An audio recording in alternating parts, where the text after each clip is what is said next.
यानी साधुओं के आचार। साधुओं के आचार 10 प्रकार के हैं।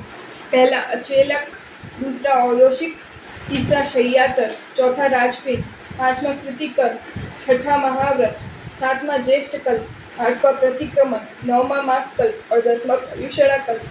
पहला अचेलक कल्प। आदिश्वर और महावीर स्वामी के साधु जीर्ण प्राय अल्प मूल्य वाले श्वेत वस्त्र धारण करते हैं और 22 तीर्थंकरों के साधु जन प्रमाण रहित नवीन बहुमूल्य पंचवर्ण के वस्त्र धारण करते हैं।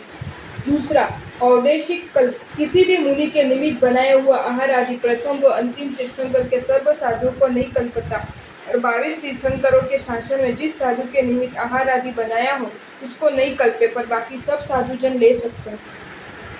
तीसरा शय्यातर कल्प, अर्थात जिस जगह साधु उतरे हो उस जगह का मालिक उपाश्रय स्थान देने वाले का घर का आहार पानी समस्त तीर्थंकरों के मुनियों को लेना नहीं कल्पे। शय्यातर के घर की इतनी चीजें लेना नहीं कल्पे।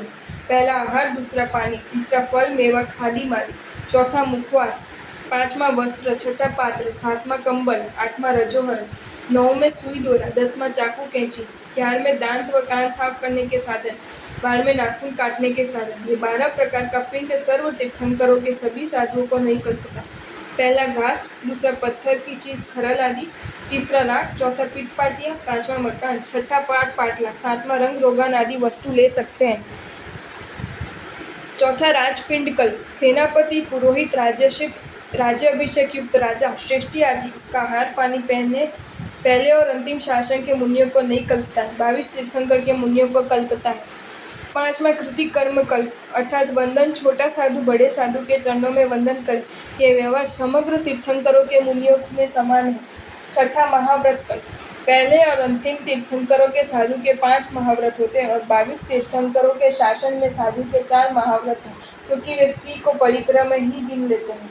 सातवां ज्येष्ठ कल्प, अर्थात बड़े लघुपने का व्यवहार संसार की वास्तविकता को देख प्रभु ने धर्म पुरुष प्रधान बताया, इसलिए 100 वर्ष की दीक्षित साध्वी आज के दीक्षित मुनिराज को वंदन करें। इस तरह प्रभु ने एक दिन के दीक्षित साधु पर भी साधुओं के योगक्षेम की महान जवाबदारी डाली। श्री आदिनाथ भगवान के और महावीर स्वामी के शासन में एक छोटी और दूसरी बड़ी, इस तरह 2 दीक्षाएं होती है। छोटेपन और बड़ेपन का पर्याय बड़ी दीक्षा से गिना जाता है। 22 तीर्थंकरों के साधुओं में तो दीक्षा दिन से ही लघुता ज्येष्ठता गिनी जाती है। आठवां प्रतिक्रमण कल्प। श्री आदिनाथ भगवान और श्री महावीर स्वामी के शासन के साधु को दोष लगे या न लगे, दोनों समय प्रतिक्रमण अवश्य करना होता है। 22 जिनेश्वरों के मुनिजन तो दोष लगने पर ही प्रतिक्रमण करते हैं, अन्यथा नहीं। 9वां मास कल्प। पहले और अंतिम तीर्थंकरों के साधु 9 कल्पी विहार करते हैं, यानी एक मास के 8 कल्प और चौमासे का 1 कल्प। इस प्रकार चौमास के अतिरिक्त एक ही स्थान में ज़्यादा से ज़्यादा 1 मास रह सकते हैं, लेकिन पठन पाठन के लिए, क्लांत तपस्वियों की सेवा के लिए, बीमारी तथा विशेष लाभ के कारण अधिक काल पर्यंत भी मुनि एक स्थान पर ठहर सकते हैं। 22 तीर्थंकरों के मुनियों का कोई नियत काल नहीं होता, एक ही स्थान पर महीना, 2-3 महीना या इससे भी अधिक ठहर सकते हैं। 10वां पर्युषण कल्प। बारिश हो अथवा ना हो, योग्य क्षेत्र प्राप्त होने पर मुनि चौमासा ठहरते हैं। कदाचित योग्य क्षेत्र ना हो तो भी भादो सुदी पंचमी से 70 दिन पर्याप्त तक एक स्थान पर अवश्य ठहरना होता है। यह श्री आदेश्वर प्रभुवान व श्री महावीर प्रभु के साधुओं का आचार है। 22 प्रभु के मुनियों के लिए ये कोई नियत काल नहीं है। उपरोक्त 10 कल्पों में से अचेलत्व, औदेशिक, प्रतिक्रमण, राजपिंड, मास कल्प, पर्युषण का कल्प, ये 6 कल्प अस्थिर कल्प कहा जाता है, कारण कि ये प्रथम व अंतिम तीर्थंकरों के शासन में नियमित रूप माने जाते हैं और 22 भगवंतों के शासन में अनियत है। पहला शय्यातर पिंड, दूसरा 4 महाव्रत, तीसरा ज्येष्ठ कल्प, चौथा परस्पर वंदन व्यवहार। ये 4 कल्प स्थिर कल्प कहे जाते हैं, इसलिए कि सर्व तीर्थंकरों के शासन में ये समानता से माने जाते हैं। 22 तीर्थंकरों के साधुओं के जो आचार है वे महामिदे के तीर्थंकरों के साधुओं के भी आचार होते हैं।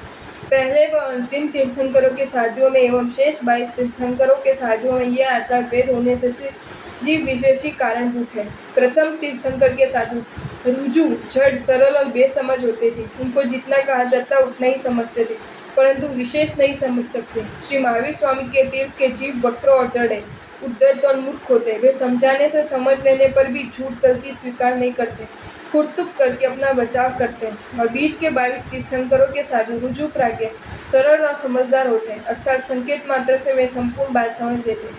इसी वजह से पहले व अंतिम तीर्थंकरों के साधुओं के तथा बीच के 22 तीर्थंकरों के साधुओं के आचरण में भेद हुआ। आपको ये वीडियो अच्छा लगा हो तो इसे लाइक करें और शेयर करें, और ऐसे ही नए नए वीडियोज़ देखने के लिए सब्सक्राइब करें हमारी channel Jain facts and stories को।